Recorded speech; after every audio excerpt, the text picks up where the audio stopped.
Hey, what's up, everybody? This is Game Logic from the Rounding Off Infinity Gaming channel on YouTube, one of the co-hosts of the Enough to Keep Going, a weekly video games podcast on the E2KG Network podcasting channel on YouTube. Back with another episode of the Games Memo. This is the Games Memo for the 29th of August, 2026. Starting things off a little bit fresh and a little anew this week. I won't go too much into a ton of detail of the things that have, over the last few years, just caused me to not have a ton of interest in a lot of the things that get discussed in the gaming community. I've been on that path for a very, very, very long time. And quite honestly, the main problem was that I knew that I wanted to kind of not be involved in a lot of the discussions that I've been involved in, and ones that I've, held on my own channel. But the problem is I never really had a vision of what the other thing looked like. So I knew I wanted to do something different and be in a slightly different place, but I couldn't really figure out what that looked like. Things at work have recently transpired where I kind of needed to make some changes anyway. And in conjunction with that, I started finally giving myself room to kind of breathe and think about what this new framework would be. It took me a while to kind of whittle it down and figure it out, but I think the general framework and paradigm from here moving forward, and it's kind of interesting because I just kind of hit on this as I was kind of workshopping this intro upstairs while I was making coffee, is on the Games Memo, as much as possible, it's going to kind of be a look at the past, a look at the present, and a look at the future in three segments. The first segment is going to be walking through a section of game history. Sometimes that's going to be a year of games being released. Sometimes that's going to be console launches. Sometimes it's going to be what was going on in the business or the industry at the time, because I think that's important, and I think a lot of times we kind of forget it, and I think that forgetting skews our perspective of things that are going on now. And then I'm going to do kind of a deep dive on the things that I'm currently playing, as much as possible backed up by video and footage, that I've taken. And then there's going to be a segment of what I'm looking forward to coming down the pike. And sometimes that's just going to be what the new releases are coming up for the next week. This week it was really easy to do because we just had Gamescom and we just had Future Game Show. So, the possibility is that, I'd always be able to do that because we don't have a trade show that week. But I am going to try and figure out how to keep that rolling wave moving forward. So give me just 1 second, sorry.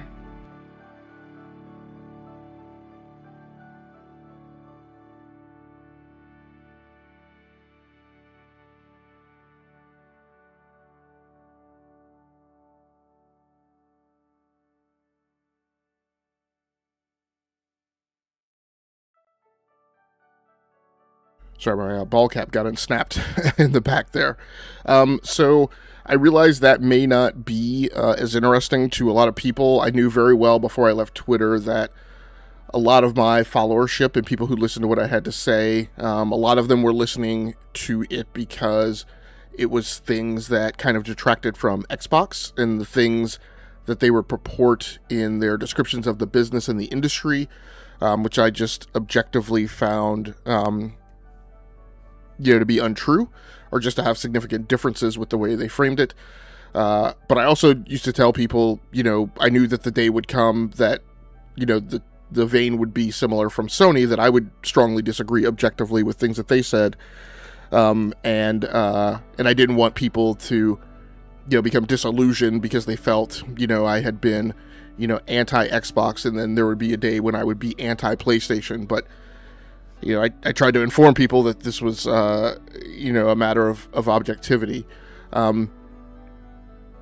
I also understand that a lot of people come to this channel because they want to hear like the business stuff and a lot of the business analysis and the financials and going over earnings reports and sales numbers and things like that. So I absolutely get that not everyone is going to be interested in a discussion from me on more of the creative and content side of games, but that is just what I've resolved that I want to do. So hopefully people will come along for the ride, join the VOD, come by occasionally and check out a live stream. But by the same token, if you don't grok it, I totally understand. That's why I've always been focused on not monetizing. I never, people should show up if they want to show up, and they shouldn't if they don't want to. So I think that pretty much covers it. I've got a post on the YouTube channel on that topic. And so I'm going to go ahead and get into the show and run things down. And I actually had a lot more fun preparing for this week's show. It was kind of difficult, and I got to figure out a way to shorten it up. I may also go to, instead of having one huge big weekly episode, just have some smaller episodic content where I break those segments up into separate shows and separate segments on YouTube, but we'll see. So segment 1, like I said, is kind of a walk through history, and what I'll do each week is kind of take a year in gaming history and then pick a particular segment or facet of that year that I want to focus on and hold the discussion based on that. So this week I wanted to take a look at 2002, and the topic that I landed on was kind of born from this hypothesis. In 2002, the PlayStation 2 was absolutely dominant, but Sony was simultaneously expanding the PlayStation ecosystem into DVD, online connectivity, broader entertainment peripheral hardware, digital infrastructure. So the question is, was Sony already building the blueprint for the modern PlayStation business in 2002? And how does that compare and contrast with Sony's current strategy? And maybe more concentrated and pointedly, what things do we see in the current PlayStation business that we can firmly find traceability to back in 2002? Yeah, I want to take just 1 second to check the audio mix balance in the live stream, so give me just 1 moment.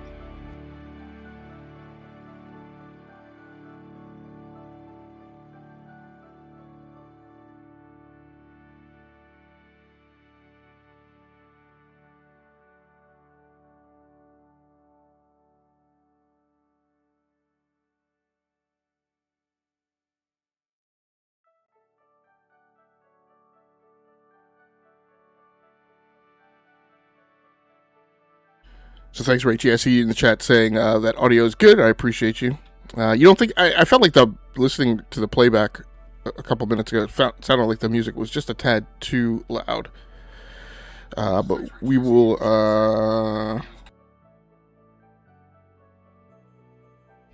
we'll go ahead and move forward. So like I said, talking about PlayStation in 2002. 2002, the year Sony started becoming more than a console company. When I think back to the PlayStation 2 in 2002, the funny thing is that I did not think of it as the center of some grand entertainment ecosystem. I was primarily a PC gamer. I had been building gaming PCs since 1999, had a Dreamcast, and used consoles mostly for the kinds of games that didn't demand the specialized hardware or horsepower of a gaming PC. Sports games, arcade racers, things like Need for Speed Hot Pursuit 2. My PlayStation 2 story actually began with scarcity. When the console launched in North America in November 2000, a couple of friends and I drove around Rhode Island, Connecticut, and Massachusetts trying to find one, before I finally got one in Washington State the following spring. I bought it as a bundle from Wizards of the Coast, and it became a fixture of my personal collection for years.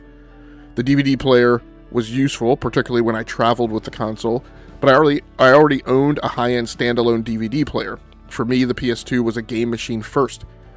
What I noticed as a business analyst, however, was that I was very much in the minority. To the mass market, the DVD capability had given Sony a way to put a PlayStation into homes belonging to people who didn't necessarily think of themselves as gamers. That distinction matters because the DVD drive was less important for what it did inside my entertainment setup than for what it did to the market around me. The PlayStation 2 arrived just as DVD was moving from early adopter territory into the mainstream, and its ability to serve as a relatively inexpensive DVD player gave non-gamers a reason to buy a console. Once the machine was sitting underneath the television, games became an incidental possibility. And the games that were easiest for those new consumers to understand, weren't necessarily the complicated RPGs and strategy games that had traditionally defined hardcore PC and console gaming. They were Madden, baseball, basketball, and racing games, Tony Hawk, SSX, NFL Street, and the increasingly enormous world of sports and action franchises. In other words, the PS2 didn't simply sell more games, it helped normalize the idea that gaming was something ordinary people did. The cultural shift was gradual rather than cataclysmic, but that may have made it more important. The PlayStation was becoming less of a niche hobby machine and more of a mainstream piece of consumer electronics. Rachie says, buy a PS2 and go rent movies and games at Blockbuster so devs and actors don't see any penny of their work. Yeah, so there is that too. What makes 2002 particularly interesting, though, is that Sony's own corporate documents show that the company was thinking about something considerably larger than DVD playback. In 2001, Sony described its future as becoming a personal broadband network solutions company, with PlayStation listed alongside television, set-top boxes, mobile phones, PDAs, and VAIO PCs as one of its major network gateways. Then, in May 2002, Sony formally described electronics, game, and content as the three core sectors that would drive the company into the broadband era, while creating a network application and content service business group specifically to connect those businesses and create new horizontal business models. And Sony Computer Entertainment was already describing PlayStation Broadband Navigator, PSBBN, which was, as far as I understand, was only in Japan, which is why I think a lot of Americans, Westerners, don't know it as well. I think eventually it got over here, but as like the network add-on module for the PS2 that required a hard drive, but it got its start over in Japan. It was a mainstream thing there. And Sony Computer Entertainment was already describing PlayStation Broadband Navigator, PSBBN, as something much more ambitious than just online multiplayer. PS2 would become a broadband-connected home terminal through which consumers could access games, music, movies, broadcasting, publishing, and internet content on their televisions. In other words, if you read Sony's strategy documents in 2002, literally, the blueprint for today's PlayStation business was already on the table. But here's where my skepticism about Sony comes in. I believe the vision was real. I'm much less convinced that Sony understood how difficult it would be for the corporation to execute it. Sony had a long history of allowing its individual businesses to become powerful fiefdoms, and it repeatedly demonstrated an ability to identify promising technologies without necessarily being able to transform the company around them. The contrast with Apple is instructive. When Steve Jobs recognized that the iPhone would eventually threaten the iPod, Apple was willing to disrupt its own successful product. Sony, by contrast, often seemed to get on a horse and ride it until the horse had nothing left. VAIO, Xperia, and most painfully Sony's music business all illustrate the problem. Sony had enormous advantages in music: Walkman, the CD era, and ownership of a major record company. I mean, not only just ownership of a major record company, literally one of the only 3 or 4 major record labels in the music business. And yet, Apple was the company that successfully converted music consumption into a digital a la carte business. So when I look back at Sony's 2002 documents, I don't see a company that necessarily possessed extraordinary foresight. I see a company that could articulate the future remarkably well, while its internal structure and business culture made actually reaching that future much harder. Thanks so much, Hero Donut, for checking in. I appreciate you. The missing piece eventually became network services, and ironically, one of Sony's biggest disasters helped put it into place. The 2011 PlayStation Network breach, which took the service offline for weeks, was an enormous embarrassment, but it also helped accelerate the consolidation of capabilities that Sony had been talking about nearly a decade earlier. Sony's 2011 restructuring brought electronics, game, and network service operations into a new organizational structure, with Kaz Hirai given responsibility for the consumer products and services group. Sony specifically credited him with turning around the game business and expanding PlayStation Network. At the same time, Sony's other businesses were weakening. Television was struggling, VAIO was headed toward eventual divestiture, and the smartphone market was increasingly dominated by Apple and Samsung. The organizational arrows that had been scattered across Sony in 2002 were finally beginning to point in the same direction. Under Hirai's leadership, PlayStation increasingly became not merely one Sony business among many, but the organizational and strategic anchor through which hardware, software, network services, and entertainment could actually be connected. Thanks a lot, Hero. Appreciate it. So was Sony already building the blueprint for the modern PlayStation business in 2002? Yes, but I would qualify that answer heavily. Sony understood the pieces. It understood broadband, network services, digital content, connected hardware, and the potential for PlayStation to become a platform rather than simply a console. What it didn't yet possess was the organizational discipline to make all those pieces work together. My own PlayStation 2 experience illustrates the strange transitional nature of that moment. I never really wanted a unified living room entertainment machine, and as LCD displays became smaller and more affordable, I actually moved my consoles out of the living room and into the same gaming space as my PCs. But the market was moving in the opposite direction, and then eventually beyond the living room altogether. The DVD player helped establish consoles as legitimate entertainment devices. PS3 extended that logic through Blu-ray. PS4 and PS5 carried it into streaming and persistent online services. And now, with games and video consumed interchangeably across televisions, PCs, phones, and tablets, the very idea of a single living room entertainment center is beginning to feel quaint. Sony didn't invent that future in 2002. It certainly didn't execute it then. What 2002 gave us was something more interesting, the first clear statement of the destination.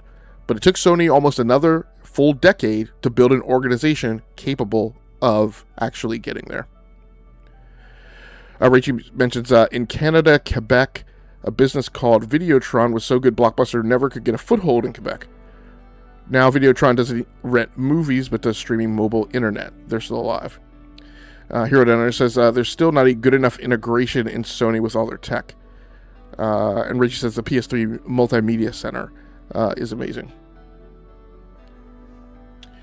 So that's just kind of, a hypothesis, a thread that I kind of wanted to pull apart from 2002. The article that I had in the background was Online Gaming, the highlight of 2002 Sony Gamers Day event, just showing how that article written in the Michigan Daily in 2002, this article representing how, there was kind of this rise of broadband and internet connectivity. And again, this is a PlayStation article, not an Xbox article, which is, was kind of lauded for solely bringing gaming to the internet on the console. So it's interesting to go back and look at their financial documents and kind of think about where I was in gaming in 2002, kind of what it meant to me, my own experiences gaining the, obtaining the console, how I transitioned, and kind of what really kind of occurred to me as I pulled together the research for this piece is how, from a video consumption perspective on console, kind of the DVD, right? Again, consoles were not a place where you would normally consume video content, right? The PlayStation 2 era kind of introduced that, and then the DVD begat the Blu-ray, and then the Blu-ray begat the consumption of video streaming services. And so that roadmap, that highway was being laid back, at the dawn of the PlayStation 2. So it's kind of super interesting to see that, to follow that thread and extrapolate that into the future.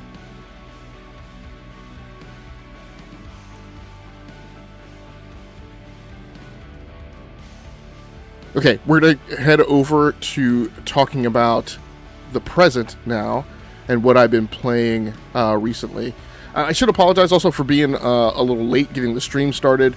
I had this workstation configured to capture video in HDR, and then when it came time to live stream, I was like, oh crap, it's configured for HDR, and I tried to get it set to stream in HDR, and that was giving me some problems that I haven't quite figured out yet, but hopefully I'll figure that out at some point here in the future.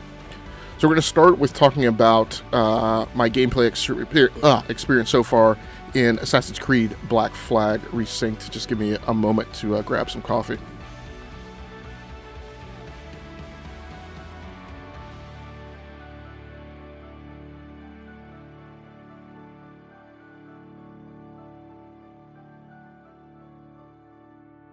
I would also be super interested if you guys want to... I know Rachie put some of his thoughts from 2002 in the chat, but Hero and anybody else joining in, if you guys want to drop some comments on kind of where you were in 2002 with gaming, and if you have any stories to relate specific to the PlayStation, I'd certainly be interested to hear.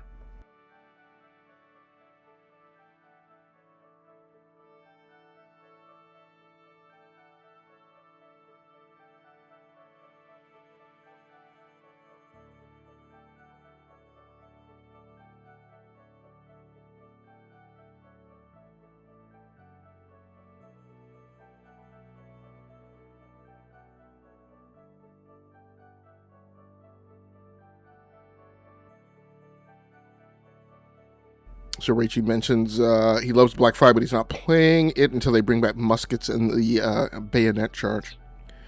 And in 2001, I only cared about my GameCube.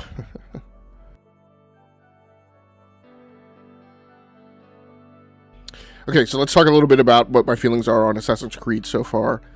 After roughly, on the YouTube channel on Rounding Off Infinity, I have about 4 videos posted that are a combination of long play with Mike, let's play, and a couple let's plays. So if you want to swing by and check those out, please feel free to. After roughly 6 hours with Assassin's Creed Black Flag Resynced, the most striking thing to me is how little this game feels like a game that originated in 2013. Everything about the remake, from its graphical fidelity and image quality to its performance and mechanics, feels thoroughly modern. It is easily one of the best looking games I've played this year, but the bigger surprise has been how naturally all of its systems interact. Once Edward Kenway captures the Jackdaw and begins operating as a pirate captain, the game starts producing these wonderfully unpredictable situations that feel like they belong to the player rather than to the designers. A little sandboxy. At one point, after defeating a Spanish brig, I was attacked by another brig on the way to a pirate cove. I quickly discovered that not every brig is created equal, and the game's crew began warning me that I was outmatched. I had to figure out how to maximize my sails, abandon my planned route, make a run for Havana, repair the Jackdaw, hunt down a schooner to fully restore the ship, and eventually make my way back while trying to avoid Spanish patrols. Now, after I took down the schooner, after partially repairing my ship in Havana, I kind of put in my head this paradigm that per voyage I could afford to take on 1 brig, but that I really couldn't afford to take on 2, particularly if they were the more powerful type of brig. So after taking down the schooner, I actually did, and during this time I'm also using my spyglass, right, to ID ships and ship types and decide who I want to close distance on versus the ones that I want to avoid. And so after taking down that schooner, after I set sail from Havana, I then went and took down a brig, and restored my ship. I felt like I was supposed to be going to bribe this Spanish officer in this pirate cove, Sandbake Key, I think it is. And I looked at my bank account, my cash on hand, my reales, and saw, well, I had less than 250 reales, and I was kind of like, I think I'm gonna need a minimum of 250 reales. That's just my guess. And so like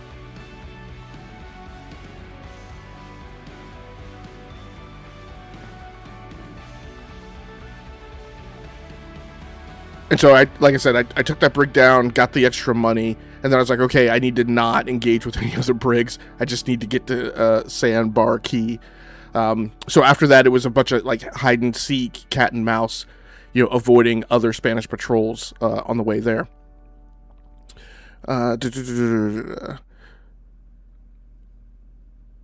Okay, by the time I finally reached port, I discovered I didn't even need to pay the bribe I had been saving for because my actions had already reduced my wanted level. So the game, there's this dynamic that if you board and take down at least Spanish ships, at least that's the one nationality that I've been exposed to so far, that basically what it simulates is, if you don't leave any survivors and you capture the crew, and you sink their ship, there's nobody running around the Caribbean to tell them about, that they were set upon by the Jackdaw, and that, gets your heat level down, which just looks like it does in like Grand Theft Auto. So, it's a pretty neat dynamic.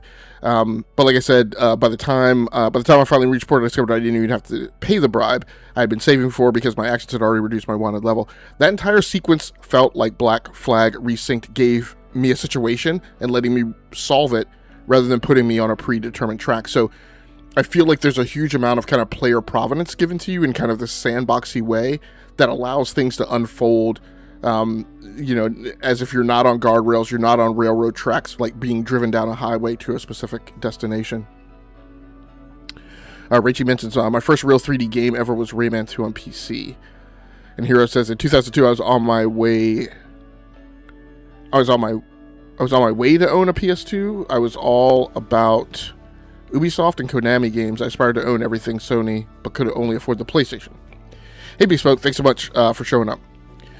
There are, however, some ragged edges to the game's onboarding.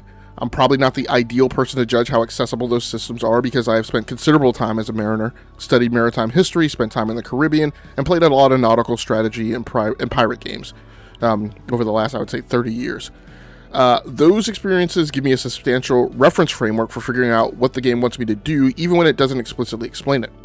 Resynced does have tutorials and an extensive in-game codex, but some of those tutorials arrive as easy-to-miss pop-ups, while the codex contains so much information that digging through it isn't necessarily the most effective way to learn a specific mechanic. I generally don't want to stop playing a game and search an encyclopedia to figure out how one of its systems works. In an era of AI-assisted search, it is often faster to look up the question externally and get a useful explanation. That said, these issues haven't diminished my enjoyment because the game gives me enough tools and information to experiment, and that experimentation is precisely what makes the experience so compelling. Bespoke mentions, fun fact, I never owned a PS2. Very interesting. Very interesting. Interestingly, despite how much attention the naval systems are likely to receive, they aren't actually the part of Black Flag Resynced that I am most interested in. I've played enough pirate and maritime games, as I mentioned, that sailing around the Caribbean, while beautifully realized, isn't necessarily novel to me. Now, I do love getting up on the Eagle perches, right, in different ports, and kind of looking out over the landscape and the scenery and kind of some of these historic locales in the Caribbean. That's pretty awesome. What really hooks me is the traditional Assassin's Creed gameplay. The infiltration, combat, assassinations, and especially the base takedown scenarios that Ubisoft does so well. One sequence in particular captures why I'm enjoying this remake. While infiltrating a compound to search for the Sage, I need to eliminate a captain patrolling on an upper level. There was no convenient cover where I could make the assassination out of line of sight of the guards, so I wound up having to hang from the edge of the building, suspended 2 stories above the street, waited for him to pass, pulled myself back up, and immediately leapt over the wall to take him down. That little unscripted solution is what Black Flag Resynced has been selling me on so far. 6 hours in, it doesn't feel like I'm playing an old game dressed up with modern graphics. It feels like I'm playing a modern Assassin's Creed game that happens to have one of the best pirate adventures ever made underneath it. I'll also say a key thing that, like, to me in particular as a gamer that really hooks me in that is not just the base takedown, compound takedown unfolding itself, but is kind of what I've always described as, if you remember when you were a little kid playing football with your friends, you know, you'd get in a huddle, take a knee, and if you were playing on like a sand or a dirt lot, you know, one of you would kind of be drawing the play like in the dirt or the sand. So there's kind of that moment right before some of these pieces that give you some space and time to think before you take action. There's much more setups like that in a thing like Far Cry, or maybe even the Division 2. Although the Division 2, like, a lot of your takedowns are internal takedowns, so you can't really like pan around the space and kind of plan out your whole attack. You just have to kind of go in, and you're going into the unknown, and you just have to adapt on the fly while you're in there. But for the Ubisoft games that are outdoor base takedown, compound takedowns, you have this moment where sometimes you can get up to an aerial location and kind of observe things. In this case, a lot of times it's, you know, kind of getting in the bushes where you can't be seen, and then kind of rotating the camera around so you can see like how many guards and what, you know, geo dispersion they are in the space where you've got to, you know, conduct your activities, and then kind of planning out your thing. In this base compound takedown thing that I was talking about, which is not the scene you're watching here, but you know, there's kind of 3 distinct sections of this compound, right? So you know, as you enter the first section, you don't even know how to get to the second section or the third section. You're actually having to kind of skulkily like walk, like sneak around to scout that section out to even figure out what the heck is beyond it. And so again, that moment of time that you kind of have to sit and calmly breathe and kind of, you know, plan out your football play, and then execute it and see how it pans out, is part of the thing that I find super interesting. I don't find it super interesting when your football play fails and you wind up having to redo something. I don't have a ton of tolerance for that, and so I wind up doing a lot of scum saving, you know, because I don't want to take a risk that I'm going around a blind corner, and then the truth is that there's a guard like right there that I can't see. So sometimes, like I said, I do a lot of scum saving, and I don't feel bad about that at all. Richie mentions Ubisoft games always let you do that, like in Far Cry. Yeah, yes, Richie, and that's one of the things that I say that I enjoy about Ubisoft games, despite all the nickel backing that goes on with Ubisoft games. Let's head over and talk about Resonance, A Plague Tale Legacy.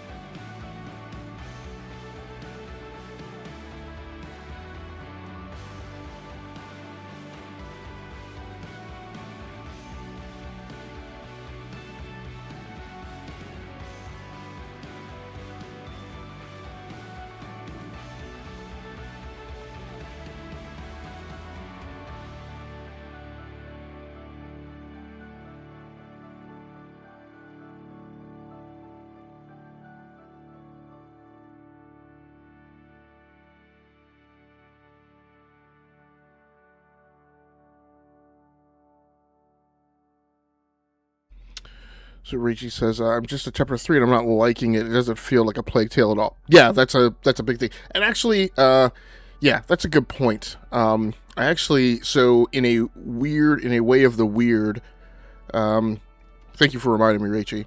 So when I was putting the show together originally, like a week ago, I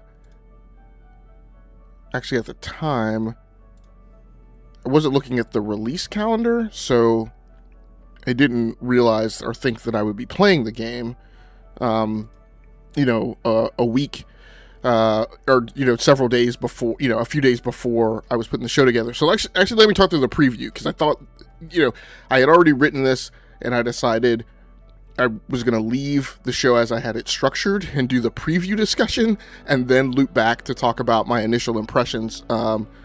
And so I'm not gonna blow away and ignore the stuff that I put together for the preview, even though the game came out, because I think it's always interesting to me what I thought about a game before it came out, and then what I felt about a game afterwards. Bespoke mentions, LOL, I play every FromSoft game with automatic cloud backup disabled, and every time I get through a hard area, I close out, upload, and jump back in. No shame. Okay, so let's talk about this is supposed to be from the third segment, my future look at games that I'm looking forward to. But let's jump ahead and talk about how I felt about this game before it came out. So Resonance, A Plague Tale Legacy preview, a Plague Tale for people who don't like a Plague Tale. So I am sorry, Richie, that you do like a Plague Tale. I actually am coming to this game completely opposite. I actually have not played the first two Plague Tale games because I don't like stealth games. Or at least games that are like 90% stealth and less action. That's just me, personally. So I have a confession to make. I have never been particularly interested in playing a Plague Tale. Neither Innocence nor Requiem ever managed to get onto my must-play list, and that's largely because the series seem to be built around two things. I tend to avoid in games: stealth and rats. I don't have the patience for creeping through a level for hours, waiting for the precise moment to sneak past a guard, only to have a questionable detection threshold send me back through a section I've already played. More fundamentally, I like games with pace, games that keep me moving, fighting, traversing, and generally operating at a high level of aggro. So imagine my surprise when Resonance, A Plague Tale Legacy caught my attention before I even knew it was a Plague Tale game. When Asobo Studio first revealed it at the Xbox Game Showcase on June 8th, 2025, the opening minutes sold me on the action, combat, traversal, and animation before the Plague Tale game even appeared. That was the hook, not here's another Plague Tale, but what the hell is this? Only then did I realize what I was watching, and that immediately made the game considerably more interesting to me. Here at Under says A Plague Tale is awesome, in that I love stealth in games. I haven't played Resonance yet, but it's been bought. I love the series for its story. That surprise makes perfect sense given what Asobo is attempting here. Resonance is not a Plague Tale 3, and it isn't trying to continue Amicia and Hugo's story. Asobo has said that Requiem brought the story to a genuine conclusion, so instead the studio went back to Sophia, the smuggler introduced in Requiem, and built an entirely different kind of adventure around her. Set 15 years before Requiem, the game follows Sophia as a disastrous heist involving her father's bandit gang forces her to flee Venice, and eventually draws her toward the mysterious Minotaur Island and the secrets of her family's past. She is accompanied by Lenny, while the story reaches backward into ancient Minoan history and the mythology surrounding the Minotaur and Theseus. That historical fiction foundation is actually a big part of the appeal for me. I'm a sucker for stories that take a real historical period, add some mythology and supernatural elements, and then ask, what if this part of the legend was actually true? Resonance seems to be doing exactly that, with the Middle Ages colliding with an ancient Minoan past and the macula providing the connective tissue between them. The supernatural side doesn't bother me at all. In fact, it's one of the things that makes the premise more attractive. What I need is for the story to stay focused and not spend so much time between action sequences that I start wondering whether I accidentally launched a different game. So we'll cover that when I talk about my my actual experiences in there. Rachel mentions, I don't like Rainbow Six Siege, but I'm interested about Rainbow Tactics we got to see at Gamescom. Yeah, that's not one of the games I'm going to talk about tonight. I love the Rainbow Six franchise as it existed before Siege. I played Siege for a little bit. I didn't stick with it. That community is particularly toxic. You would think that I would have gotten hooked into Rainbow Six Tactics, but quite honestly, right now I'm just not big into strategy games, so I don't know. I'm leaving it alone for right now. Bespoke mentions the first game had horrible pacing. Like at one point, the difficulty just spikes to an insane level. I almost stopped playing, but I ended up glitching past after dying like 500 times. So back to Resonance preview. And action is very clearly the centerpiece of Asobo's reinvention. Sophia is substantially more capable than the protagonists of the previous games, with melee combat parries, finishing attacks, kicks, stealth tools, and a grappling hook that lets her climb to heights of roughly 10 meters. Asobo has repeatedly described the game as a more action-oriented experience, while stressing that stealth remains part of the mix rather than disappearing altogether. The 7-minute gameplay presentation released June 11th, 2026, which is what you're seeing here scrolling on the screen, made that transformation especially obvious, and the August 24th official Xbox podcast went even further, showing roughly the opening hour, while lead producer Eric Chort discussed how the team approached the new combat, travel, and mythology. That's precisely what has me bullish on the game, but cautiously bullish. Watching the extended gameplay, I noticed some animations that don't look quite as fully articulated as I'd expect, particularly in the limbs during combat. That could simply be a development build artifact, or something that has already been improved in the final version, so I'm not going to pretend it's a definitive criticism before playing the finished game. My bigger concern is the other major addition, puzzles. Asobo is leaning harder into environmental puzzle solving, including light-based puzzles involving a stolen Minoan spear, and that could either be a terrific complement to the action, or the thing that kills the game's momentum for me. My ideal target is something like God of War 2018 or Uncharted 4. Enough puzzling to break up the combat and traversal, but not so much that I'm staring at a mechanism for 20 minutes wondering whether the game has mistaken me for Lara Croft. Hero Down Under mentions I'm more Ghost Recon guy, and I have been since SOCOM days. The road to release has also been unusually useful for watching Asobo explain and demonstrate this change in direction. After the June 2025 Xbox Games Showcase reveal, the game returned at the June 7th, 2026 Xbox Games Showcase, where Asobo announced its August 27th release date, and showed a substantially more action-focused gameplay trailer. Focus allowed that presentation with the 7-minute extended gameplay trailer on June 11th. On August 12th, Focus released the story trailer, filling in more of Sophia's setup. The failed heist, her escape from Venice, Lenny's role, the ancient ruins, and the force hunting Sophia beneath Minotaur Island. Then just 2 days before the launch, the August 24th official Xbox podcast provided the most substantial official preview yet, with gameplay from approximately the opening hour and an interview with Asobo. Oh, wait, did I already read this? Sorry. That's 4 significant public video beats across 2 Xbox showcases, plus 2 major pre-launch gameplay story presentations. And importantly, this preview is based on those official materials and legitimate pre-release coverage, not the leaked build that surfaced shortly before launch. The currently known voice cast is led by Anna Demetriou, who reprises Sophia and provides both her voice and motion capture. Focus has officially confirmed her involvement.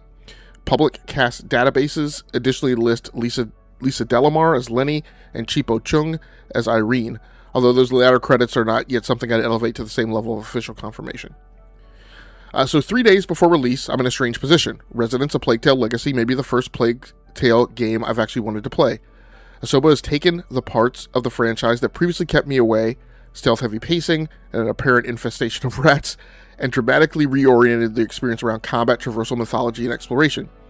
There are still unanswered questions, particularly around whether the puzzle design will respect the pace I want from an action game, and whether the animation polish will be where it needs to be in the final release. But the premise is ticking an absurd number of boxes for me. Historical fiction, mythology, supernatural elements, a mysterious ancient civilization, aggressive melee combat, and a protagonist who can actually fight her way through a problem rather than spending 10 minutes hiding behind a box. Resonance: A Plague Tale Legacy launches August 27th, 2026 on PlayStation 5, Xbox Series X and S, and PC, including Steam and the Epic Game Store. It arrives day one on Xbox Game Pass and supports Xbox Play Anywhere. Pre-orders include the Heritage Pack with the Minoan Sword, Alex Pendant, and a 30-plus page digital art book. I don't know yet whether Asobo will stick the landing, but after completely ignoring the first 2 games, I'm suddenly very interested in finding out. So now let's loop back and talk about my actual experiences. Again, that's what I felt in the run-up to the game, and I wanted to talk through that a little bit before we go back to my discussion of my initial hours of gameplay.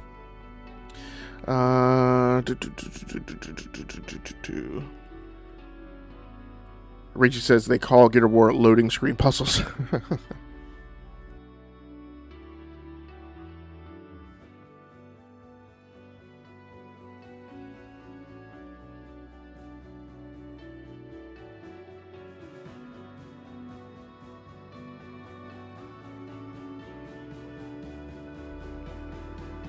Okay, so in this opening chapter of Resonance: A Plague Tale Legacy, you guide Sophia through a harrowing journey. So I did pick up the game on day one, immediately started playing it that night. I'm probably about 4.5 hours into the game. In this opening chapter of Resonance: A Plague Tale Legacy, you guide Sophia through a harrowing journey rooted in childhood trauma from her time at a mysterious convent. Throughout the experience, you manage her emotional burden and emerging visions, eventually training her as a formidable warrior under the mentorship of her father Alec, and other characters in her pirate-like menagerie of a tribe. As she navigates the dangerous politics of her group and the allure of a cursed island, you command her through intense combat encounters and a high-stakes heist during a city carnival, ultimately positioning her to seize a fabled key and define her own future. Going into Resonance, one of my biggest concerns was whether its combat would feel like a genuine part of the experience, or simply the minimum required for an action-adventure game. After roughly 4.5 hours, I can say that those concerns have largely been put to rest. The combat starts somewhat simply, but around the 2-hour mark it begins scaling into increasingly complex encounters, with groups of enemies attacking with different rhythms, combinations of quick and powerful strikes, yellow attacks that can be parried, and red attacks that require a dodge. Having multiple enemies simultaneously winding up attacks creates some genuinely tense moments, and the game appears to give each combatant its own attack rhythm, making encounters feel less predictable. Assassin's Creed Black Flag Resynced remains the more fluid and elegant combat system of the 2 games I'm playing right now, but Resonance is no slouch. It lands comfortably in what I'd call solid B-tier combat. More importantly, there's considerably more progression here than I initially expected. Resonance points let you develop Sophia's abilities into a personalized build, while new skills and equipment such as the grapnel expand the options available to you. So there's kind of a 2-play system. It's kind of funny. In the pre-release interviews, I swear that Asobo described the game as not being like a deep, rich RPG and not having a deep skill tree, and it doesn't. Like it's not like a Borderlands thing where it's like, three branches of the tree, and each of those branches is like 3 to 5 skills wide. But it does have a skill tree, and you can invest resonance points into that skill tree to develop particular skills for your own build, and then throughout the game as well, there are skills that you're just given, right? Are new attacks that you're just given, and like I said, you'll eventually pick up new equipment like the grappling hook. So it kind of does those things in 2 ways.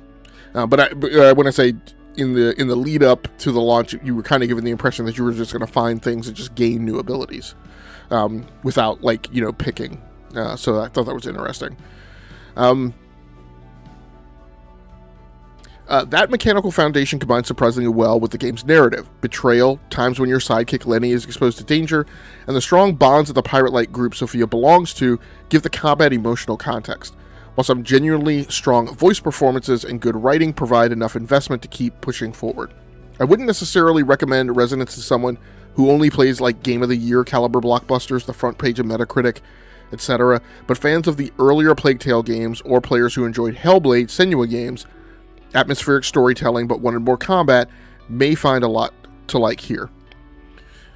And Richie mentions, I believe this is what people wanted from Hellblade 2. Yeah, that, to me, that was part of the dialogue around Hellblade 2, was there seemed to be this kind of ad copy voice track that talked about the game. I want to say somebody told me like it was being touted as like Xbox's God of War, and then the combat just isn't that deep. It was cinematic, it was expressive, but it didn't necessarily like, I don't know, fit and like fall in a groove. I think with most kind of gamers who are very combat oriented. Hero Down Under's mentioned I like Hellblade 1, but the puzzle stopped me from ever finishing it. Yeah. So technically, Resonance is impressive on PC, which is where I'm playing, despite skipping ray tracing. I'm getting roughly the same high-end performance I see from Black Flag Resynced with ray tracing enabled, with both games pushing well beyond the refresh envelope of the 144Hz display on an RTX 5080 system. The trade-off is that the game can look very good, while leaving me wondering what ray tracing might have added. My bigger concern is pacing. A roughly 45-minute to 1 hour stretch dominated by puzzles and relatively low-stakes traversal noticeably bogs the experience down in the first 4.5 hours. Fortunately, when combat returns, the game settles back into a much more satisfying puzzle combat rhythm, and I'll have more to follow on that as I continue my playthrough. Richie mentions Hellblade puzzles are boring. I find all puzzles boring. They're just such a chore to me personally, and I don't find them like for me personally, I don't find them rewarding, right, in gameplay. At one point in my gamer life, they were. I totally understand and get how they are to other people, but I kind of personally feel like I have to figure out puzzles, for 8 hours a day at work, and I'm not interested in doing that in my video games. Hero says, I'm trying to play a game, not get a puzzle PhD. Yeah, that's kind of what I feel like. Glad we agree. Ramon Terrell, thanks so much for coming through, Ramon Terrell. Appreciate you. Ramon, definitely plug your books in the chat. You should be able to drop links and stuff to those. Richie says you do have scumming. You don't want to lose rhyme time. Yeah, if I don't get it twice, please let me skip. Yeah, look, I'm just going to be blatantly obvious at this point, because here's my thing, and here's my problem that I've tried to contend with over decades of gaming. There was a period I was okay with puzzles. Then, as time started to get more and more compressed, and I started becoming hyper concerned about how much time I was spending in gaming doing stuff, and hyper concerned about am I spending time in gaming doing stuff that doesn't interest me, and therefore bouncing off games or whatever. I am just at the point now where I will be quite honest. If I hit a puzzle and Hero Down Under says, if I don't get it twice, I'll spend 5 minutes on a puzzle. If I can't figure it out, I'm Googling it. It's not, and most puzzles, I would say the paradigm that I feel most games have in puzzles is the puzzles don't reveal anything, right? They don't reveal they don't unfold more of the story. They're just chores. They're just pains in the ass, as far as I'm concerned, most of the time. So. Look, I know Thrifty is super hype about the upcoming Tomb Raider Atlantis reboot. I was I'm not playing that because it's a Lara Croft game and I don't have time for that puzzle BS. I'm but I love the fluidity of Lara Croft and combat and stuff, and I think over the winter I was Nope, I think I am going to play that game. I'm just going to Google the puzzles, so I'm not going to be bothered. Like, you know. Ramon Terrell says, that makes sense. A fever could do my job, so that's why I like puzzles. That's why Gears of War Ragnarok made sense to me. Sony made them to be easy. Yeah. But yeah, look, I'm having a good time with this game. Like I said, I didn't play the first 2 games in Resonance. In the Plague's Tale franchise, they just don't interest me. I also did not feel obligated to go back and like play them before I took on Resonance. But you know, and I don't, and I'm having a good time playing this. So you are for AI assistant on consoles? No, I don't. No, I mean I don't. And the reason I don't want AI assistants on consoles is because technology in general. I have not tried Copilot on PC because, as far as I know, that would have to come through the Xbox app, and I tried to use the Xbox app as little as possible. My problem with the notion of AI, like I don't, and this is a problem with technology in general right now. Technology is way too naggy. Everything from mobile apps, smartphones, your operating system, you know, everything is just constantly, do you need help with this? No, like if I need help, I can get it, right? I will find it. I don't need you constantly bothering me and nagging me. Games don't need to be from the Xbox app. No, I'm saying accessing Copilot comes through the game bar, as far as I understand.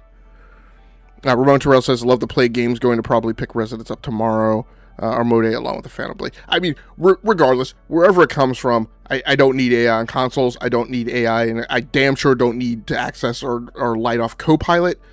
In fact, I want to say I'm pretty sure, along with Office, any vestiges of Office 365 on my Windows PCs, I've entirely uninstalled that stuff because I'm a Mac user, and so I don't need that stuff on my Windows PC.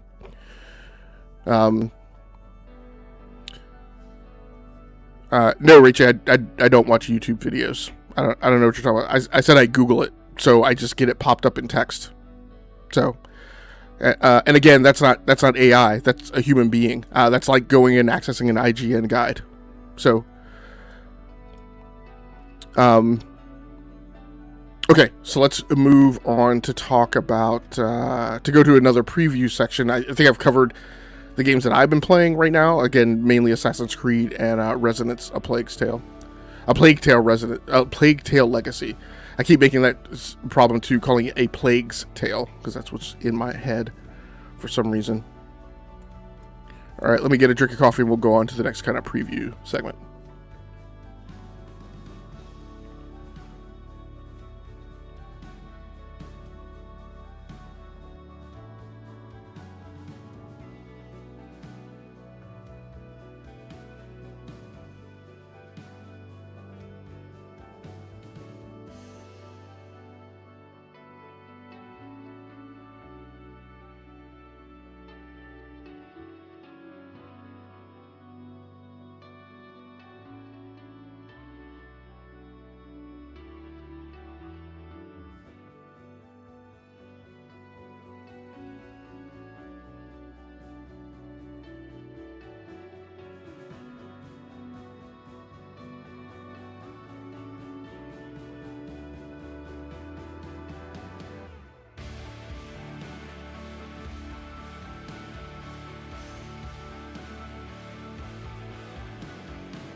Okay, so I want to talk a little bit about NBA 2K27, which is one of my anticipated upcoming games. Admittedly, I don't know if I'm going to be able to get to it right away because Blood of Dawnwalker also comes out next week, and that has become my new pickup priority. NBA 2K27 looks like a much bigger upgrade than usual. NBA 2K27 is shaping up to be something considerably more substantial than the usual annual roster and animation refresh. Scheduled for release September 4th on PlayStation 5, Xbox Series X and S PC, and Nintendo Switch 2, the latest installment from Visual Concepts is introducing changes across virtually every major component of the game. The August 18th gameplay reveal and accompanying courtside reports made the scale of the update much clearer, with significant revisions coming to gameplay, my player, my career, my team, and most importantly for me, my NBA. After years of annual NBA 2K releases that can sometimes feel evolutionary, NBA 2K27 looks like a legitimate attempt to change some of the fundamental ways the game is played. The changes outside of my NBA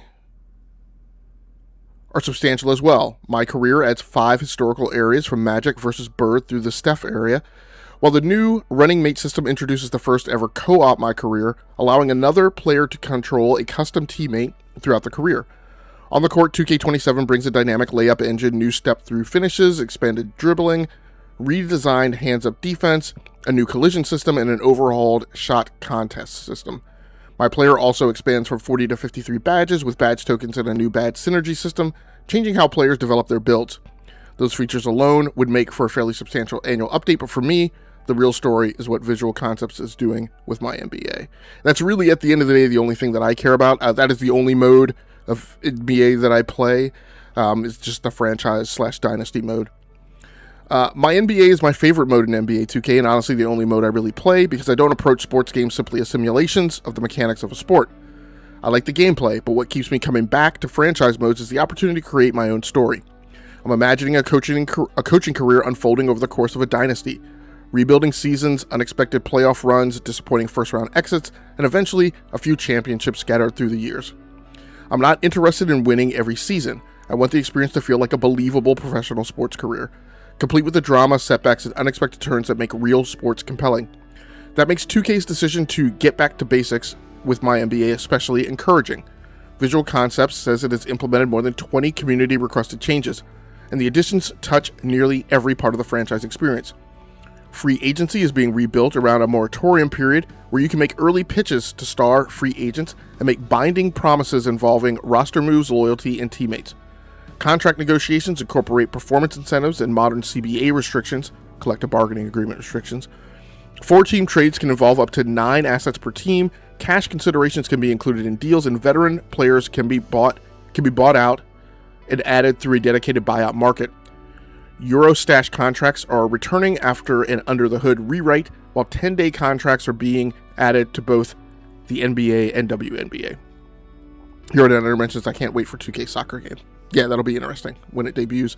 I guess that's because I can't remember if they haven't signed that deal, right? They got to go back to the table. Eurodown mentions, Logic, you play sports games, career mode, exactly how I've played Master League and career mode in FIFA. It's about the journey, exactly. The overhaul also goes beyond transactions and into the relationships and circumstances that make a franchise feel like a living league. My NBA now tracks friendships, rivalries, and personality traits between players, with relationships potentially developing into dynamic duos and big threes that provide in-game benefits. A new GM trust rating affects how believable your promises are to free agents and how your decisions affect locker room morale.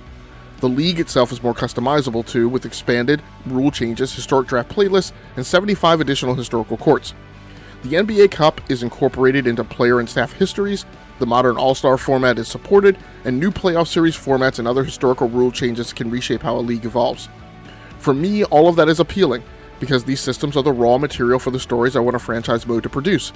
At the same time, the sheer amount of information involved can be intimidating. I'm not someone who follows every deal of the NBA's collective bargaining agreement or spends my spare time studying the minutiae of roster construction. So I'd love to see 2K make the learning curve more approachable, with short, focused tutorials that explain individual systems as you encounter them, and more granular options for deciding which responsibilities you want to delegate to the CPU. That would let players gradually take ownership of the more complicated parts of running a franchise, instead of confronting an enormous wall of information all at once. Yeah, part of my problem with, this is cool that they're bringing a lot of stuff in, but part of my problem with all of these sports games, like soccer, NBA, even the NFL has gotten, it's like, you decide to, not delegate everything to the CPU, and, all of a sudden you're, inundated with, these multi-layered, complex, I'm like, I don't need all that. So it would be cool if they kind of, you have to, I think you can manually do it yourself to a certain extent, but it would be cool if, there was more of a walk-up and there was more of a training. So many of these things are just left to, you go into the menu, and the first time you're going to do something, you just get like a sequence of like 59 pop-ups, all over the place. Like, do this, do this, do this, do this. This is what this means. And it's like, or am I supposed to remember all that like the first time through? So, but it's neat that they're adding the kitchen sink to some of these things.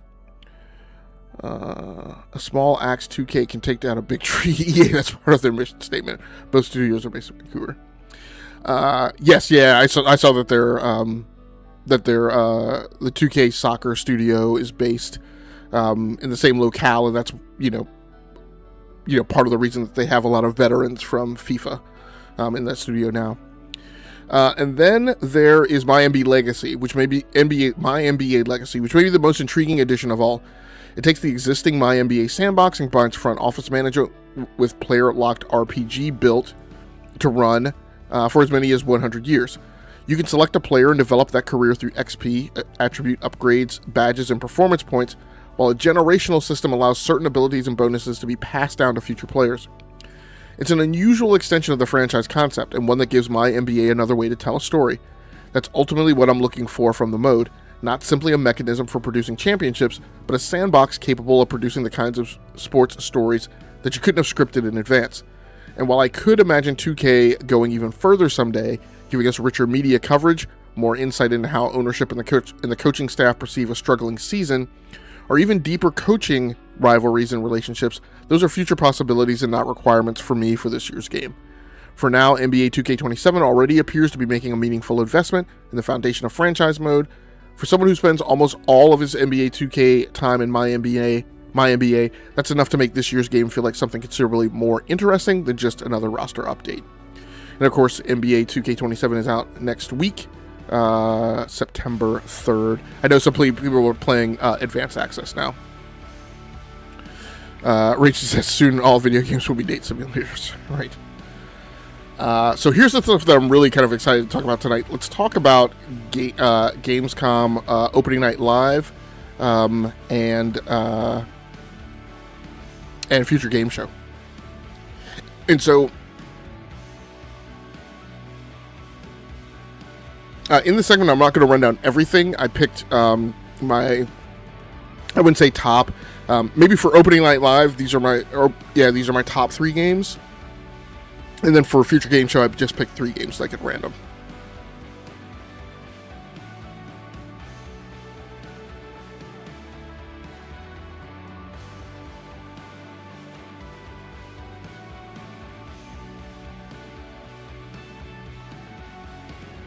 Yeah, Ramon Terrell mentions The Witcher 3 stole the show for me. Yeah, Ramon, I wouldn't say deliberately, but I didn't put The Witcher 3 in the rundown. But it was absolutely one of my bigger moments in the show. I have gone at The Witcher a few times, and I've bounced off of it each time. But I'm very likely to get back into this remaster or whatever you want to call it, and try and on board one more time. Exodus: Tides of Annihilation and W3. And what was W3, Ramon? And yes, I like the long extended Exodus, the squid backstory look as well.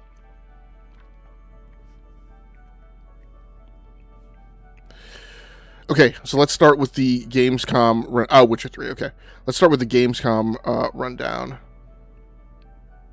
Not rundown. I'm obviously not gonna cover every single game that came up. But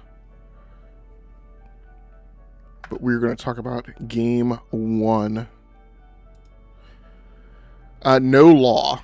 No Law has my attention for one very specific reason. No Law, the upcoming cyber noir shooter RPG from Neon Giant, caught my attention with its visual style during Gamescom opening night live.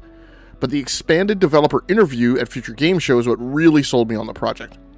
Set in the dense coastal city of Port Desire and built around the immersive sim traditions of Deus Ex, Dishonored, and System Shock, No Law seems less interested in telling players how to play than in constructing a world where they can decide for themselves. Neon Giant is emphasizing systemic freedom over guardrails.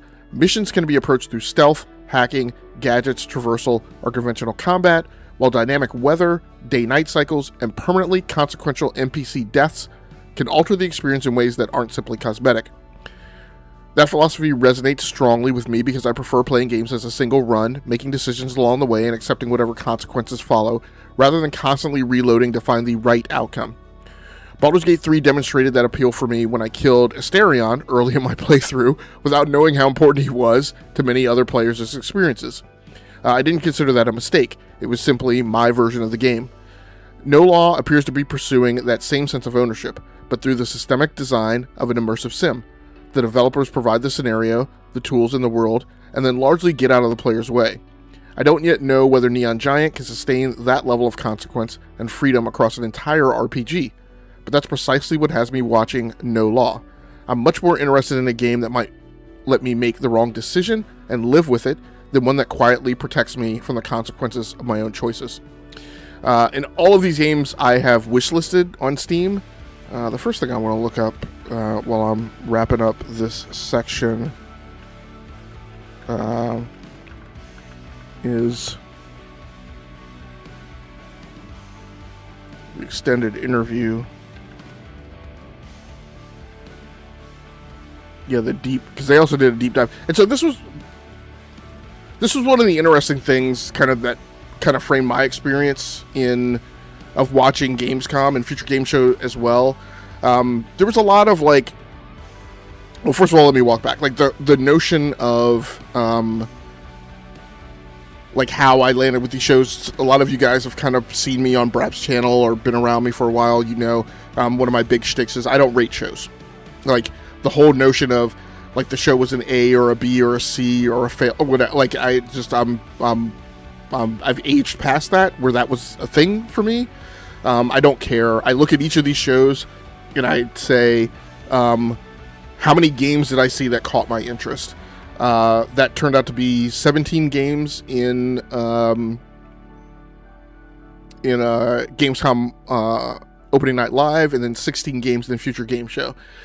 Now, some of those games were overlaps. They were at both shows. Some of those games were ones that we knew about, whatever. I found super interesting this year that a key thing for me was a lot of these games I had seen, but I hadn't become convinced. And then I either saw something or heard something during the show that was like, oh, okay, now I'm interested.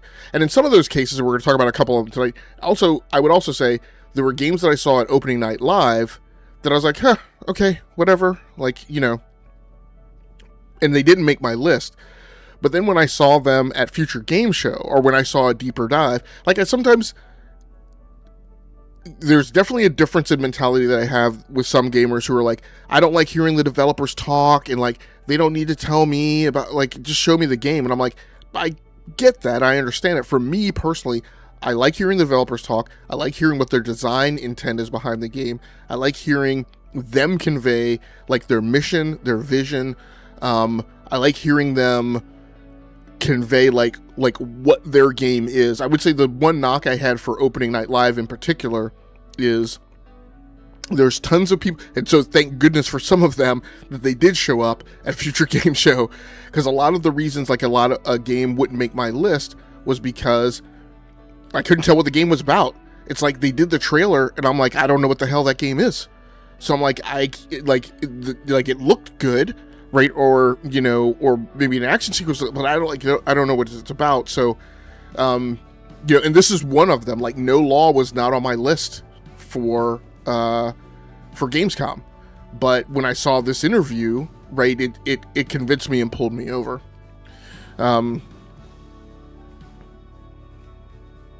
Ramon says they've implemented path tracing for Geralt's hair.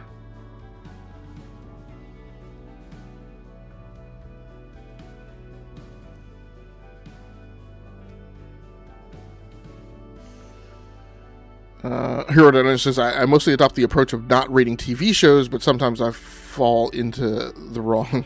I love developer interviews, but I much prefer GDC deep dives.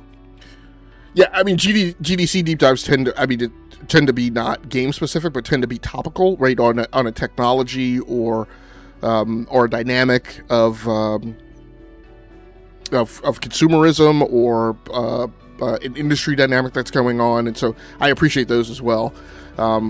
But like I said, I like these. I mean, Again, Ubisoft gets a lot of hate and a lot of nickel backing. I actually love the Ubisoft format for the game show, where they show you like the trailer, then like the creative director or the producer comes out on the stage and kind of gives you the spiel, right? Tells you what the game is about, why they're doing the game.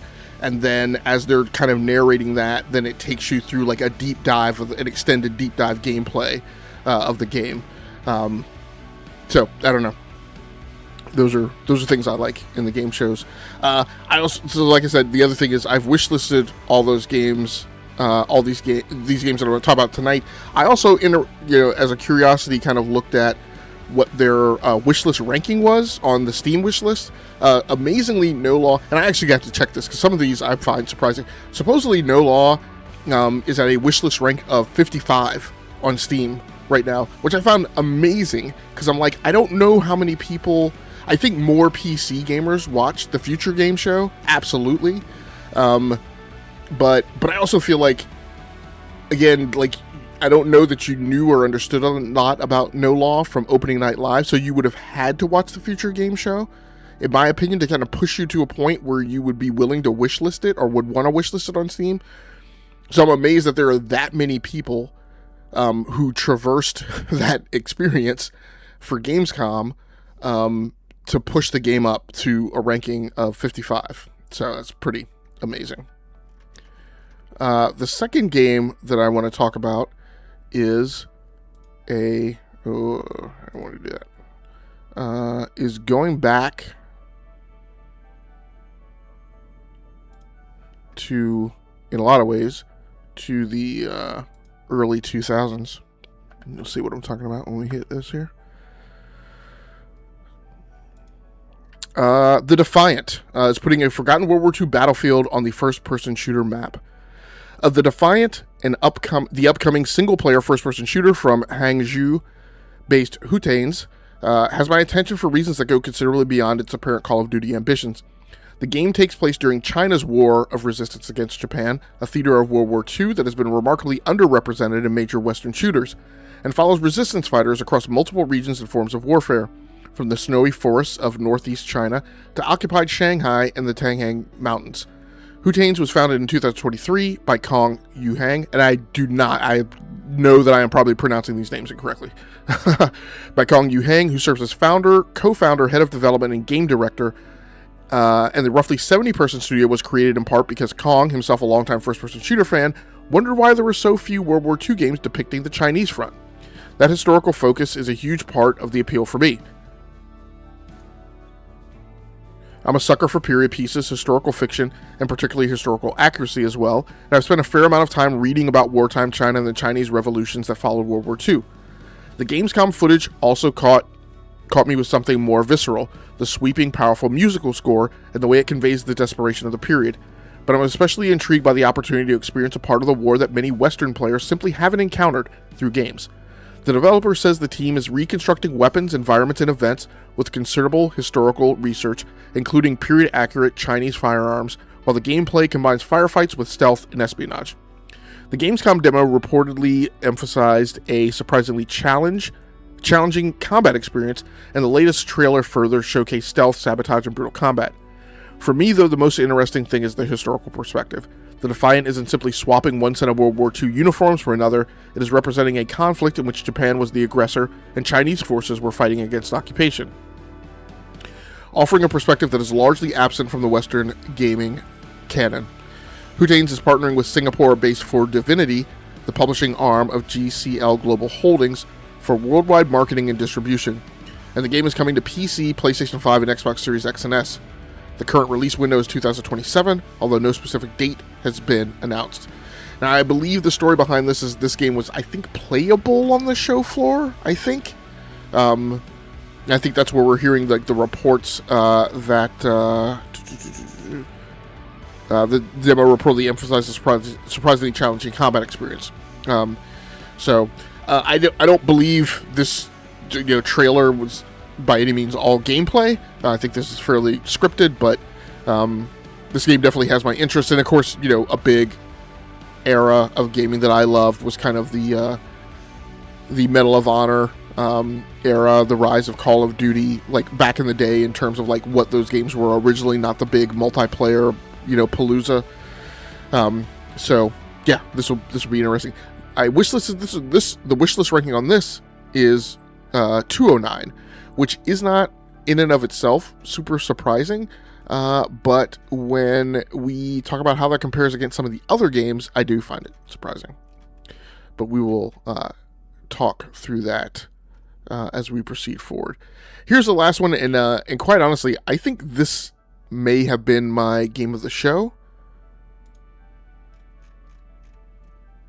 across both ONL and FGS.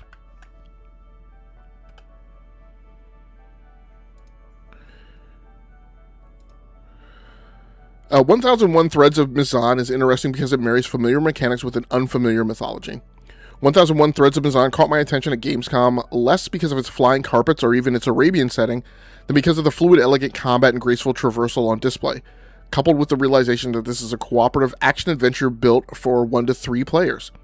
The footage gave me a little of that old Destiny 2 feeling, where different heroes bring different capabilities to an encounter, and working together can create interesting tactical possibilities.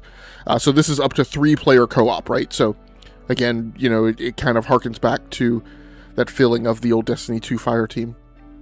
But the more I learned about the game, the more appealing its cultural foundation became. Developed by NBC Game Studio, a new Riyadh and London-based studio backed by NBC Group, the Middle East's largest media company, 1001 Threads of Mizan is the studio's debut game. Built over roughly 3 years by a fully remote international team assembled by CEO Daniel Engelhardt and COO Trevor Williams, with veterans of BioWare, Hi-Rez Studios, Ubisoft Montreal, and Bungie among its ranks. That pedigree is important because this isn't simply a cultural showcase built around an interesting setting. The team is trying to pair the Arabian fantasy with substantial AAA game design, including 3 distinct heroes, large-scale djinn battles, ground and aerial traversal, and drop-in, drop-out 3-player co-op. I'm genuinely attracted to games that introduce me to cultures, mythologies, heroes, and value systems that I didn't grow up with, and 1001 Threads of Mizan has the opportunity to do that while delivering the kind of mechanics that make me want to keep playing.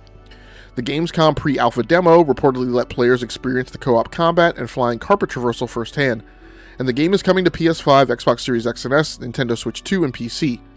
While some listings have referenced 2027, the official announcement itself has not given a release date. So for now, 2027 should be treated as an expected window rather than a firm date. If NBC Game Studio can make the combat as compelling as the footage suggests, while using 1001 Nights and broader Arabic folklore as more than window dressing, 1001 Threads of Mizan could be a particularly interesting convergence of great game mechanics and a mythology that many Western players haven't had the opportunity to experience this way. So interestingly, this game is not up for wishlisting on Steam. And in fact, when I went hunting for the trailer, as you can see, I found it more so I found it more readily on the PlayStation channel than in the Game Awards channel for some reason. But yeah, super interesting, super excited to hear how this game unfolds. As it mentions, my feelings of, the old Destiny 2 fire team, evidenced by, team makeup that includes veterans from Bungie. So, hopefully this will pan out. Hero Down Under says, is 1001 Threads coming to consoles? It is coming to consoles. Yeah, PlayStation 5 and Xbox Series X and S. Caught my eye. I like the look of that for the same reason, but not sure on co-op. Yeah, co-op isn't required. It is one. It can be single player or it can include co-op.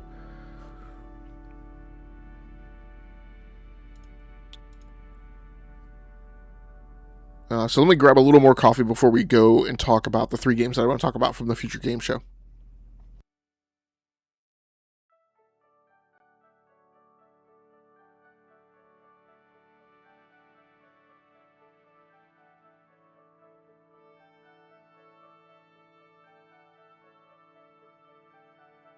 Okay, Ramon says he's far more interested now.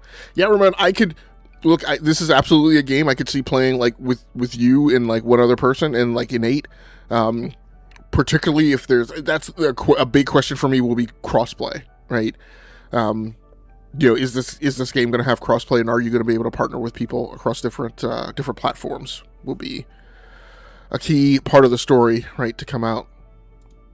All right, so let's start talking about future game show.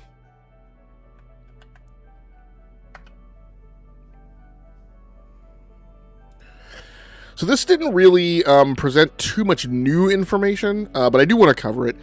3 games that got my attention at the Future Game Show 2026, the first of which is here, Clutch. Maverick Games used the Future Game Show at Gamescom to provide a deeper look at Clutch, its cinematic open-world driving game set across the French Riviera, with Monaco serving as a particularly detailed centerpiece.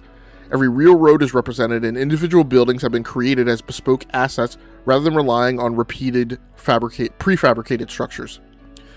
The game combines professional circuit racing with underground street racing pursuits and cinematic driving missions, while its handling model aims for considerably more realism than a pure arcade racer, rewarding precision and punishing mistakes. What immediately strikes me about Clutch, though, is that it doesn't feel like Maverick Games is simply making another Forza Horizon with a different map. I see pieces of Need for Speed Porsche Unleashed, High Stakes, Underground, Heat, Hot Pursuit, the Crew Motorfest, and even the more simulation-oriented side of Grid in what the team is building. And the Monaco setting in particular gave me strong Porsche Unleashed and Côte d'Azur route vibes from Need for Speed High Stakes.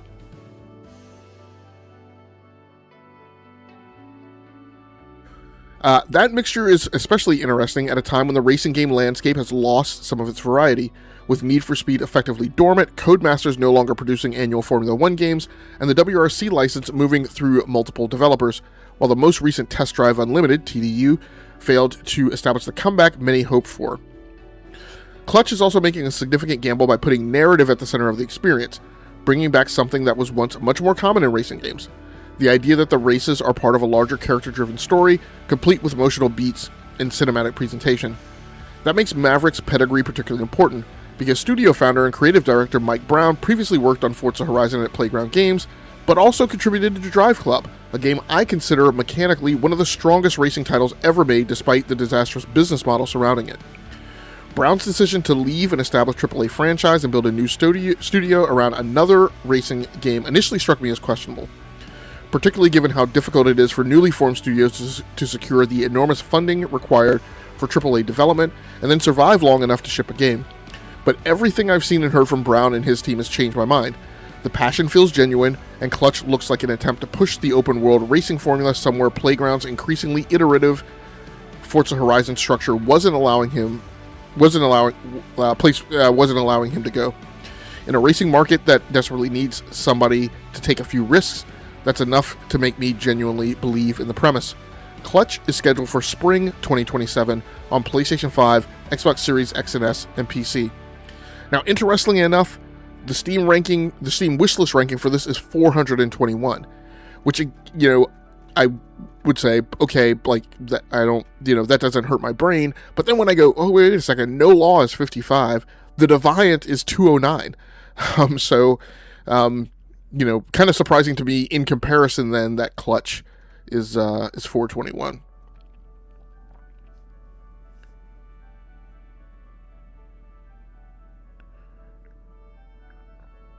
Ramon Torrell says, I'm very interested in Clutch. Yes, Ramon is one of my racing game brethren, so I knew you'd be really interested in that one. Let's talk about the next one that caught my eye. Again, these are not necessarily my top 3, but just kind of ones that I randomly picked to go over tonight. This is Spine. Nikkei brought I'm not sure how to pronounce it, brought Spine back to the Future Game Show with an expanded look at its cinematic gunfu combat. New characters and environments, and confirmation that the game is now targeting summer 2027 on PC, PlayStation 5, and Xbox Series X and S. Players control Redline, a rebellious street artist equipped with a sentient combat implant, as she fights an authoritarian AI regime and searches for her kidnapped brother, with the latest footage showcasing parries, dodges, disarms, environmental attacks, bosses, and spectacular encounters, including a battle aboard a moving train. What appeals to me most isn't simply the gunfu concept itself, because we've been circling this idea since Max Payne established bullet time as one of gaming's great action fantasies, and later games such as Stranglehold pushed the gun ballet concept even further. It's the game's emphasis on fluidity, I see elements of Mirror's Edge, Spider-Man, the Batman Arkham games, The Last of Us Part 2, Assassin's Creed, and the way Spine appears to be combining traversal, contextual animation, and combat into a continuous spectacle where what happens on screen changes according to the player's surroundings. That's very much in the zeitgeist of modern action games, where elegance and responsiveness can be as important as the underlying combat mechanics themselves. The obvious question is whether Spine has enough substance beyond that spectacle, particularly when something like Stellar Blade has demonstrated how far stylish combat and traversal can carry an action game when they're paired with a sufficiently compelling world and story. Necky's history gives me considerably more confidence than I initially had, however. The studio has spent years developing Shadow Fight and Vector, and Spine feels like a clear technological and creative escalation of that experience rather than a team suddenly attempting something completely outside its capabilities. I don't think Spine needs to pretend it's a 30-hour AAA epic either. I'd much rather see Necky deliver an exceptionally polished 11 to 15-hour action game that understands exactly what it is.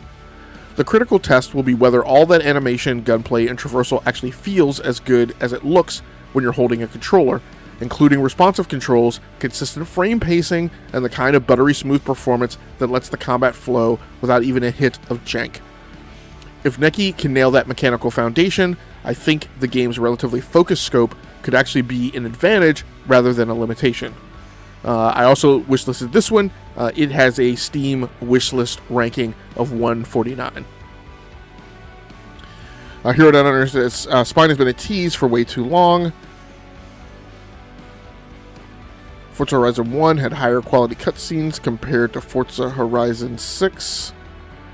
Yeah, I don't even remember cutscenes in Forza Horizon, in the Forza Horizon franchise. Mostly when I wrote that part about kind of harkening back to past racing games where kind of these stop action, in the middle of the racing, unfolding of the character story. What I was really thinking about was the FMV sequences in the older Need for Speed games. But like I said, we've gone away from that. There have been story elements that have been getting plugged into Formula One. I want to say there was one other racing series. Obviously, Grid Legends really goes hard in the paint on those, and those are FMV sequences. Not even FMV. I mean, those are just live camera sequences. And then the F1 ones are actually in game. So yeah, but by and large, they've really kind of gone off the landscape in some of the other franchises. Hero Down Under says, I'm tired of all the teases over the past 3 years and no release date. I'm already sold on Spine. Just tell me the date, and I'm there regardless of disc or digital. Yeah, they didn't give a date, but they did say summer 2027.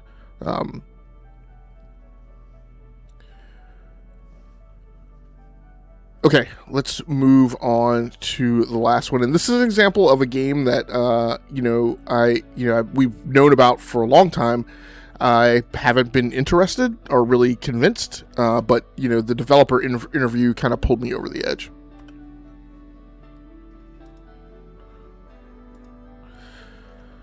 Okay, Star Wars Galactic Racer. Fuse Games used its Future Games Show appearance to provide another look at Star Wars Galactic Racer, including the game's different repulsor craft and the ways their handling characteristics change the racing experience.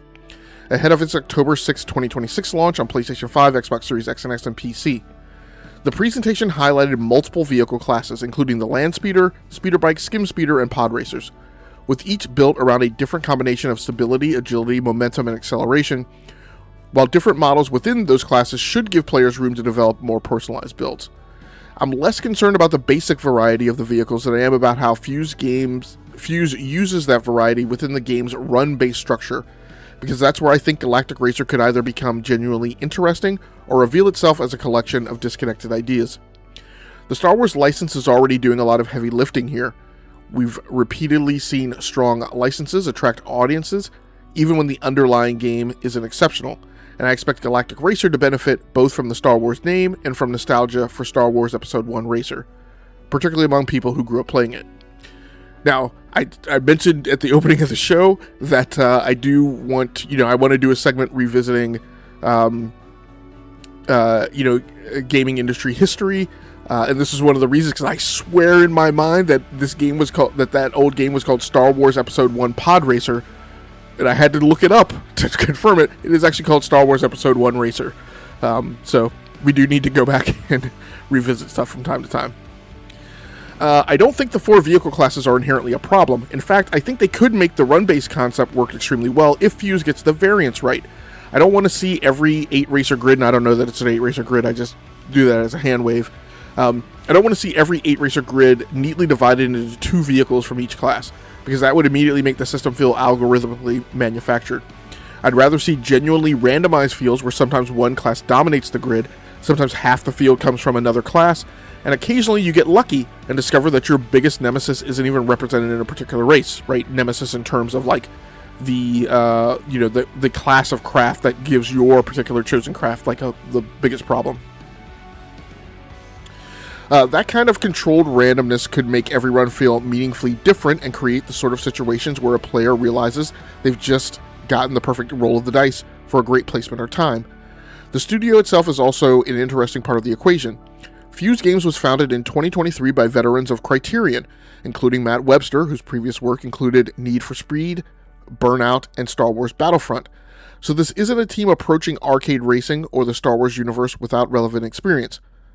Ultimately, I think Galactic Racer has a built-in audience before it even launches, but the difference between a licensed game people are curious about and a racing game they actually stick with will come down to whether Fuse can turn those vehicle classes, upgrades, and randomized race conditions into a genuinely compelling loop.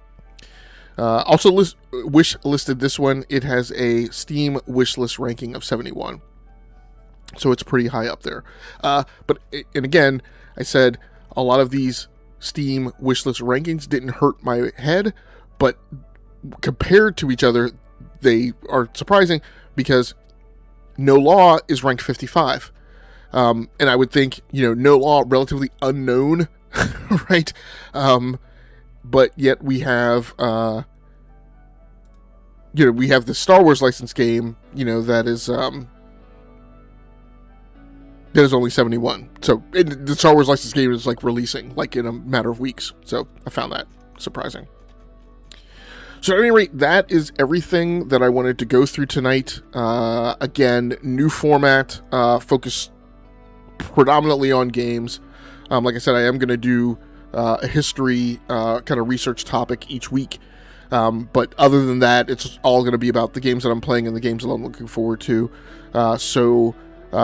Unfortunately, for people who, got attracted to this show because of the business and technology pieces, that is stuff I'm going to be focusing less on. I've been for a very long time, just less and less interested in arguing with people. There are a lot of people that like to argue with you or disagree with you just for the purposes of disagreeing with you. And I'm kind of no longer interested in expending my energy on that stuff. And I've also commented for a very, very, very long time that, in my opinion, the gaming community is hyper-focused on platforms, and then as a derivative of that, hyper-focused on business models. And my personal feeling is, you can play on whatever platform you want to play on, and that works for you. And if you don't like a business model, you can not buy the stuff from that business model. But like the constant back and forth and arguing over it and stuff, I've just become less interested in. I just don't have a lot of time for it, and it's a never-ending loop, right? I can present to you all the objective evidence, of a platform or of a business model, and that's not going to change your mind because people are rooted in their belief systems, and that's fine, because it is your own belief systems that should drive, where you want to spend your money. So, yeah, I agree with you, Rachie. And if you had watched the show after you and I had that discussion, I discussed that in follow-up. So you pointed out an error, and I admitted to the error. So we don't have a disagreement about that anymore. Here says, to be honest, I think I bought Galactic Racer mainly because of the Star Wars license. And then says, I like driving games, but I think I really bought it because it's Star Wars. Yeah, that's very likely. And that's... The question is going to be what Fuse Games is going for a play from that perspective. Because, it could be a Star Wars licensed game that's really just designed around you picking up and playing with it and not sticking with it for any length of time. or it can be something that's a little deep and a little more rich from a system perspective and offers you, I mean, I've put close to 50 hours into Forza Horizon 6 at this point. Ramon, I can't remember how much time I saw you had put in. Nate has put in like over 100 hours. So it's just a question of whether or not it's a racing game that appeals to you to stick with for that length of time. So I appreciate everybody coming through the chat tonight. Rachie, Hero Down Under, Bespoke, Ramon Terrell. Appreciate you guys coming through. So for anybody who happens to swing through and watch the archive version of this live stream on the Rounding Off Infinity gaming channel on YouTube, I'd appreciate you. Please feel free to like the video and subscribe to the channel so you can just receive a notification whenever I post new content. I think, I'm not promising, I think I'm settling into the notion that I'm going to do this show on Saturday nights, right about this same time. We'll see if I can keep that up, and we'll see if the format sticks in terms of the volume of content. Again, every episode doesn't need to be, a 2-hour thing. And again, preview footage may not be as prevalent because we're not going to be coming off Gamescom and opening night live every single week. But we'll see how that goes. Quite honestly, I'm fine with that because that'll give me more time to hyper focus on specific games that are like much nearer to release. And kind of look, 1 week or 2 weeks ahead. And I'll continue briefing you guys out on my gameplay experiences and what I'm playing at the time. So we'll see how that goes.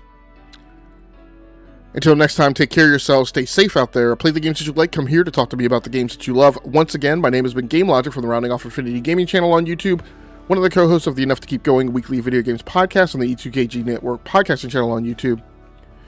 I should be back next week. Roughly same time, roughly same channel. Until next time, good night, good luck, and good gaming. That's going to do it for me. I'm out of here.